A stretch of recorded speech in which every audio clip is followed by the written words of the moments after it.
হুজুরদেরই ঐক্য নেই, আমাদের দেখা ঐক্যের স্বপ্ন। মানুষের বিধানে ঐক্য সম্ভব। ধোঁকাবাজ ইসলামের নাম কেন ব্যবহার করো? ধোঁকাবাজ ইসলামের নাম কেন ব্যবহার করো? একদিকে মাঠে নামায় দিছো বক্তাদেরকে, বলে যে ভোট দিলে বেহেশত পাওয়া যাবে। আরেকদিকে বলো যে ক্ষমতায় গেলে শরিয়া আইন হবে না। এটা হচ্ছে শতাব্দীর সবচেয়ে নিকৃষ্ট ধোঁকাবাজি জাতির সাথে। ক্ষমতায় গেলে শরিয়া আইন তো করবই না, বরং আপনাদের মত মতো চলবে। এই কমিটমেন্ট কেন? ক্ষমতায় যেতে।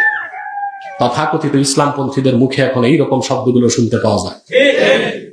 কিসের নারীর বোরখা? যার মন চায় করবে। হেজাব নিয়ে আমরা কিছু বলবো না। ক্ষমতায় গেলে শরিয়া আইন লাগবে না, আবার প্রচলিত আইনই চলবে। পশ্চিমাদের পাঁচটা কিছু দাল এখন বলছে পৃথিবীর কোথাও শরিয়া আইন কায়েম করা সম্ভব না। ওই যে বলছি, চোখ থাকতে অন্ধ।